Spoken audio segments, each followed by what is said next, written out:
Trump claimed complete absolution and took veiled shots at his political opponents while speaking at the National Prayer Breakfast in Washington Thursday morning, saying Americans have been put through a terrible ordeal by some very dishonest and corrupt people.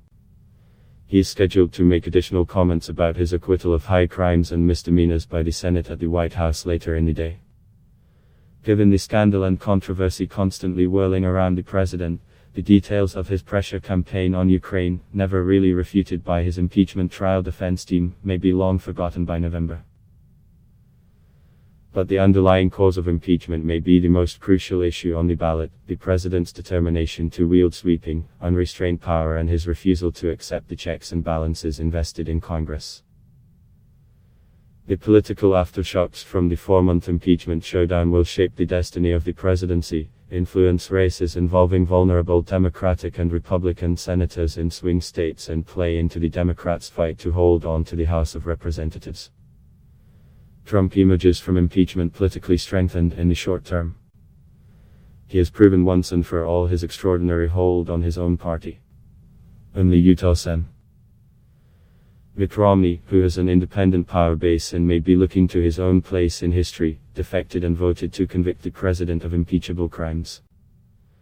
10 months from the election, Trump has unified his party around him in Washington and in the heartland at a time when questions are mounting about the Democrats' willingness to unite after what could become a bruising primary race. Trump is enjoying the best polling of his presidency. He hit 49% in a Gallup presidential approval poll this week. His State of the Union address on Tuesday night was a ringing statement of intent that he will use every device of his office to ensure he wins a second term. Yet Trump didn't emerge from the impeachment saga untouched. Polls showed that around half of Americans wanted him removed from office. Taken with the Gallup data, they paint a picture of a nation split down the middle on the president. It's not only Trump that emerged from the damaging saga more powerful. The presidency itself was enhanced, after the Senate effectively endorsed Trump's use of institutional power for personal political ends and his blanket policy of ignoring a congressional investigation. That will have huge implications for future presidents, but it also provides an immediate arsenal of new power that this one can deploy right away. Biden sees his own impeachment as he seeks a bounce back. Trump's acquittal also factored immediately into the presidential race, with former Vice President Joe Biden seizing on Trump's escape to elaborate on his core theme that the president isn't fit for a second term, as he targets a comeback after a weak performance in the Iowa caucuses. "I can't imagine being president of the United States and having all one party plus someone from your own party vote to say you should be thrown out of office and view that as a victory," Biden said in a CNN town hall on Wednesday in New Hampshire ahead of the Granite State primary next week. Democrats have been laying political groundwork for Trump's acquittal for months in the certain knowledge that there would not be a 2/3 majority to convict him in the Senate. They built a rhetorical argument that Republicans were covering up for the president by refusing to vote for witnesses, like former National Security Advisor John Bolton, and blocking further investigations. Senate Minority Leader Chuck Schumer, D. New York, rolled out the oven-ready strategy before the Senate held its final 2 academic votes on articles of impeachment alleging abuse of power and obstruction of Congress.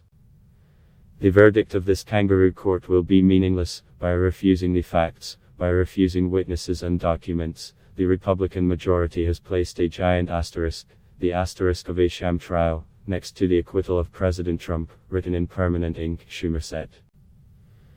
Acquittal in an unfair trial with this giant asterisk, the asterisk of a sham trial, is worth nothing at all to President Trump or anybody else.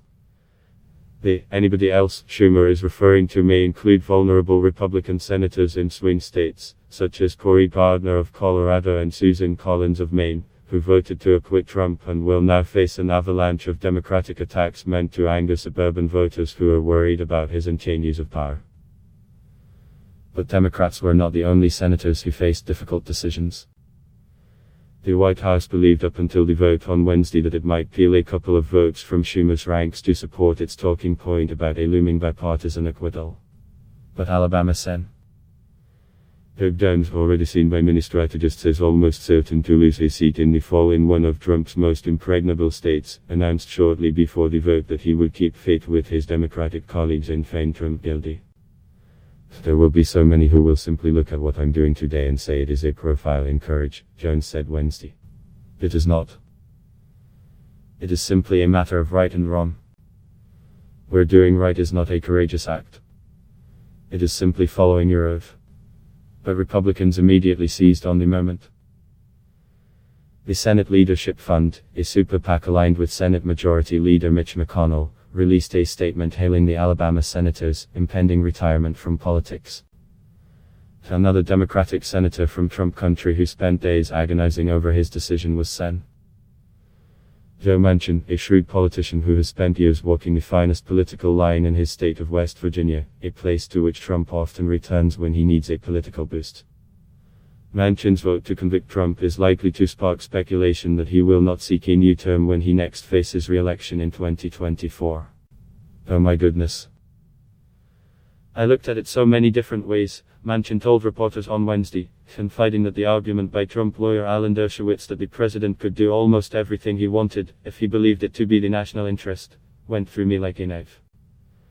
Democrats pivot to US. No one was more aware of the political perils of impeachment than House Speaker Nancy Pelosi, who held off pressure for such a step for months over the Mueller report.